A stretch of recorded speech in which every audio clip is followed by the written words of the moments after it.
आप सबको जय मसीह की।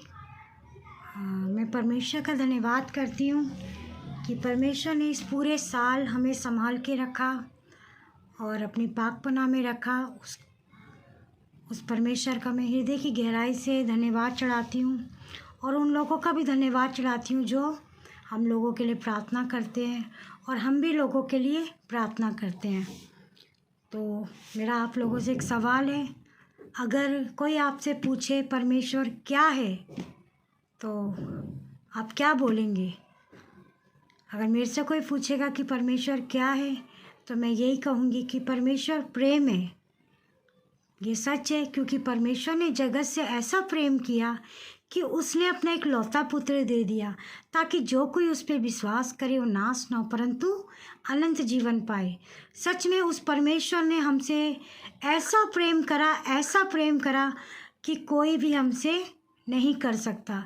यहाँ तक कि एक दूध पिलाने वाली माँ भी हमसे ऐसा प्रेम नहीं कर सकती जो उस परमेश्वर ने हमसे किया। अगर कोई हमसे बोलेगा कि तुम्हारा बच्चे को हमें दे दो, हम नहीं दे सकते हैं।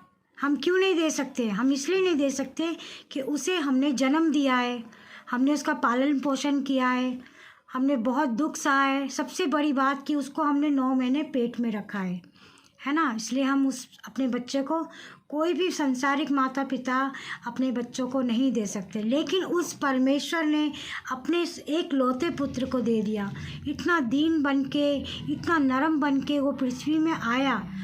वो चाहता तो वो राजमहल में पैदा हो सकता था, वो चाहता तो वो बड़े से बड़े लोगों का इस्तेमाल कर सकता था, लेकिन नहीं, उसने साधारण माता मरियम को चुना है ना। और चरनी में पैदा हुआ और गौशाले में उसने अपने प्रेम को इस जहां में प्रकट कर दिया कि सच में मैं तुम लोगों से बहुत ही प्रेम करता हूँ। परमेश्वर ने अपने प्रेम को प्रकट कर दिया और वो प्रेम हमारे अंदर भी होना चाहिए, क्योंकि परमेश्वर स्वयं तो उतर के नहीं आएंगे। तो उन्होंने हमें एक एग्जाम्पल रखा है।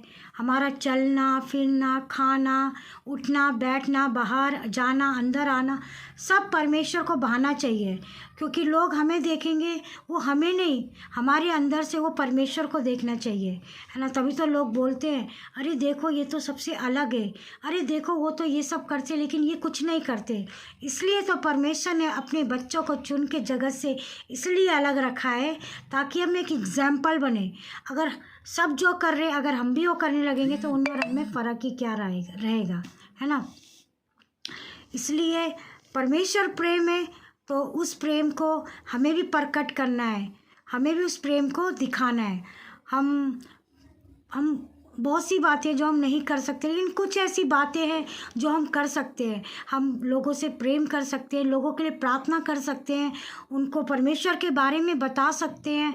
हम ये काम तो कर ही सकते हैं ना। और उनसे अच्छी अच्छी बातें करना, उनको परमेश्वर के बारे में बताना, और जो कुछ हमारे जीवन में हुआ है हमें लोगों को बताना है कि हाँ, मेरे जीवन में परमेश्वर ने ये काम किया है, मेरा जीवन परमेश्वर ने इस कारण से बचाया। मैं भी बहुत परेशानी में थी। मैं 12 साल की थी और मैं चर्च में जाने के बाद मेरी तकलीफ़ सही हुई, नहीं तो कोई डॉक्टर क्या, कोई भी मेरी तकलीफ़ को बता नहीं पा रहे थे, है ना। तो जब मैं चर्च में गई, चर्च में जाने के बाद मुझे चंगाई मिली।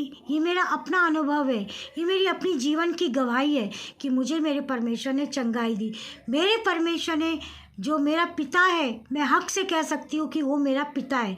देखो, जो हमारे संसारिक माता पिता होते हैं, हम हक से उनसे बात कर सकते हैं और हक से हम उनसे कोई भी चीज़ मांग सकते हैं। हम क्यों मांग सकते हैं?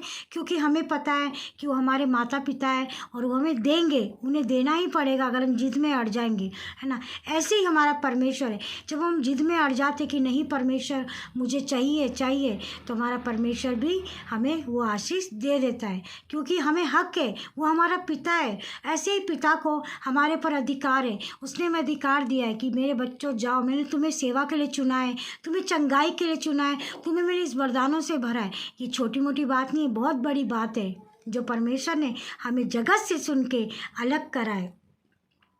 तो आप जब बीज बोते हैं ना, तो आप कभी भी ये ना सोचें अरे मैंने उस बीज बोना मतलब वचन बोना। अगर हम कहीं भी वचन बो रहे हैं तो हमें कभी निराश नहीं होना कि क्या वो वचन फलवंत होगा, क्या वो वचन काम करेगा। ज़रूर करेगा, क्योंकि हमारा किसान क्या करता है, किसान खेती करता है, धूप काल में वो मेहनत करता है, लेकिन जब उसका बीज फलवंत होता है तो किसान का मन बहुत आनंदित होता है ना। ऐसे ही है, जब हम किसी को परमेश्वर के बारे में बताएंगे, अपनी गवाही के बारे में बताएंगे, तो एक ना एक दिन जब स्वर्ग के राज्य में हम परमेश्वर के साथ होंगे तो हम देखेंगे कि वो भी हमारे साथ हमारे पीछे खड़ा है। फिर हमें लगेगा अरे क्या मैंने इनको भी परमेश्वर के बारे में बताया था, है ना। तो कभी भी निराश नहीं होना इस बात को लेके। जहाँ पे आप परमेश्वर का बीज बो रहे हैं, परमेश्वर उस बीज को ज़रूर फलवंत करेगा। परमेश्वर आप सबको बहुत आशीष दे। और मुझे बस यही कहना था कि परमेश्वर ने जैसा हमसे प्रेम किया है, वही प्रेम हमें भी प्रकट करना है दूसरों के लिए। आप सबको जय मसीह की। परमेश्वर आप सबको बहुत आशीष दे।